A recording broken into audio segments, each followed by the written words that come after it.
Il y a une blessure que personne ne voit. Elle ne saigne pas, ne laisse pas d'hématome.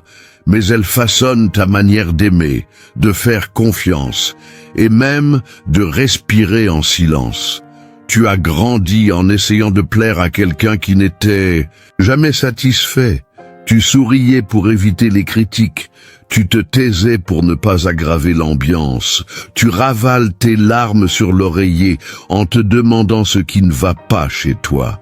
La voix de ta mère vit encore dans ta tête, non comme un souvenir, mais comme une sentence.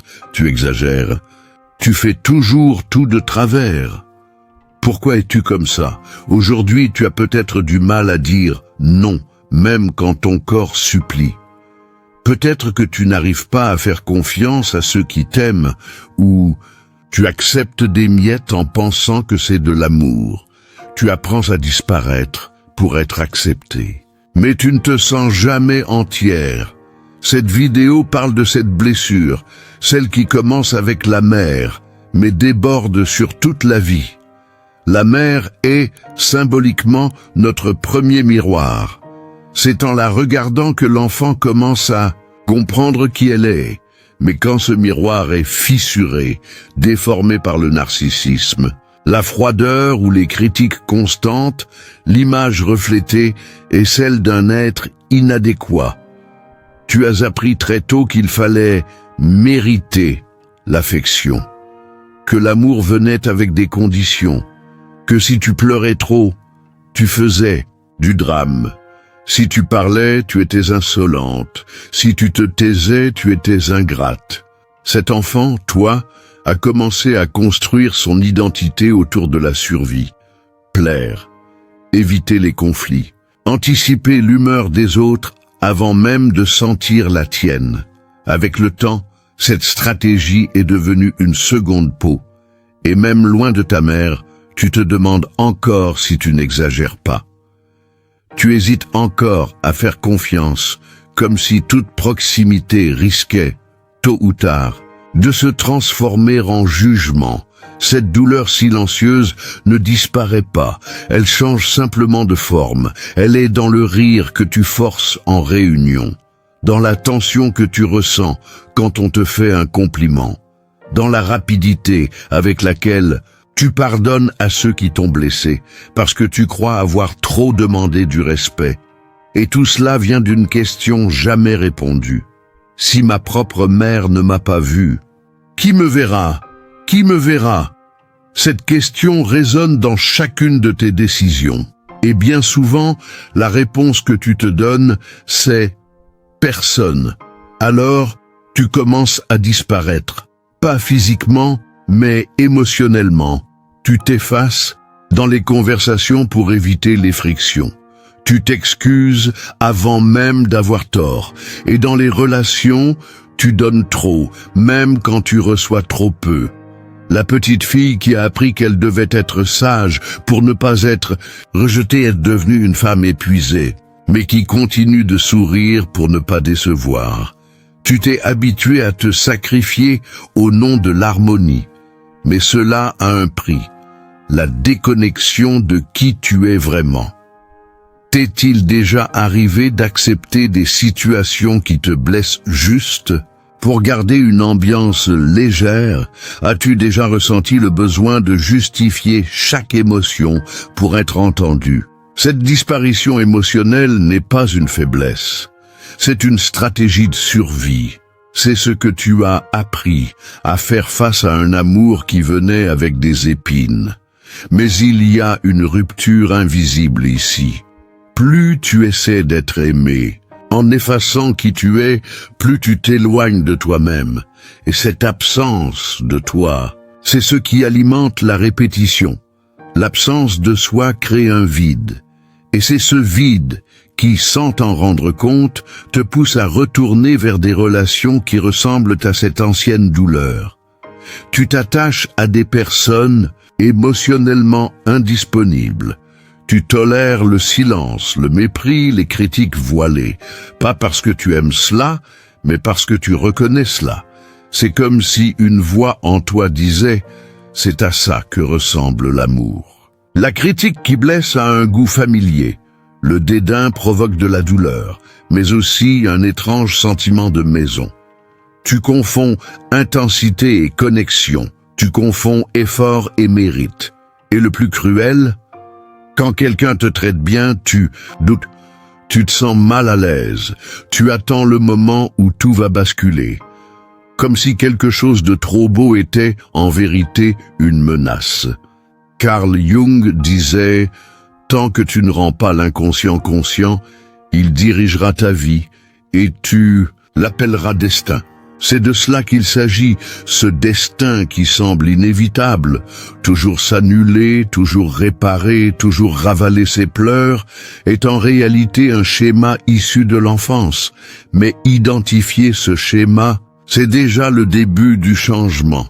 Quand tu prends conscience du schéma, quelque chose de profond se brise et révèle une vieille douleur, cet enfant qui vit encore en toi, espérant être validée.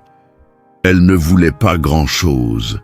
Elle voulait juste être vue, accueillie, prise dans les bras sans avoir peur d'être trop, mais elle a grandi en entendant qu'elle était difficile, ingrate, trop sensible. Aujourd'hui, elle se manifeste quand tu n'arrives pas à dire ce que tu ressens. Quand tu te sens coupable juste parce que tu es triste, quand tu as besoin d'affection, mais que tu te sabotes avant que quelqu'un puisse te blesser. Cette blessure, c'est celle de l'abandon émotionnel, et elle ne guérit pas avec des phrases toutes faites ou un pardon forcé. Elle guérit avec la présence, avec la vérité, avec la reconquête de ta propre voix, celle qui a été réduite au silence pendant des années. Parfois, cette reconquête commence de manière subtile. Dire non, même si tu as peur. Pleurer sans t'excuser. Demander. De la tendresse sans avoir honte. C'est ainsi que tu commences à reconstruire un foyer en toi. Un espace où tu n'as plus besoin de faire semblant d'être forte tout le temps. Et où ta douleur trouve enfin un nom, une place et de la dignité.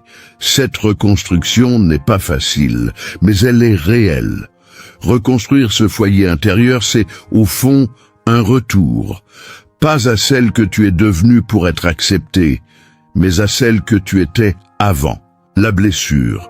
Avant les critiques, les comparaisons, la sensation de ne jamais être assez, il y a en toi une force silencieuse. Elle ne crie pas, ne s'impose pas, mais elle est là, dans ton intuition, dans ton corps fatigué de résister, dans ton âme qui veut encore aimer sans peur. Jung parlait de l'individuation, le processus de devenir qui l'on est vraiment. Et cela ne se fait pas d'un seul coup.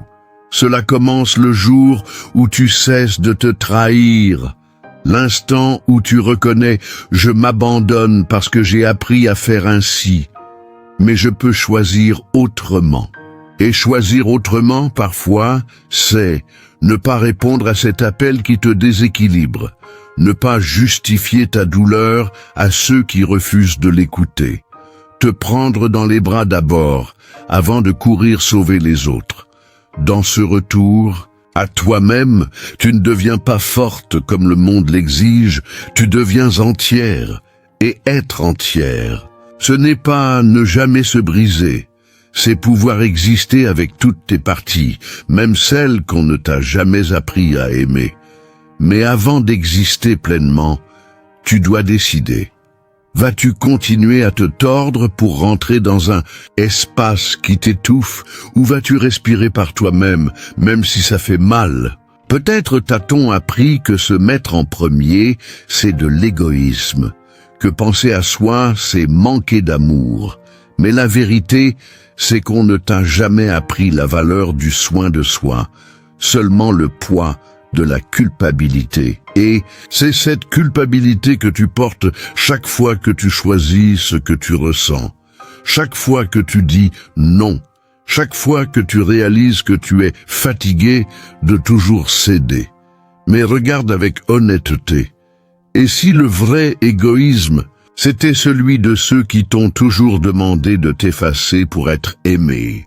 Tu n'es pas venu au monde pour combler le vide émotionnel de quelqu'un d'autre, ni pour te plier à un amour qui ne fonctionne que si tu disparais. Il arrive un moment où continuer à plaire est plus dangereux que décevoir, parce que tu n'essaies plus d'être aimé par quelqu'un qui ne sait pas aimer. Tu essaies de te retrouver, et ça, c'est le véritable amour. Tu n'as pas choisi l'enfance que tu as eue.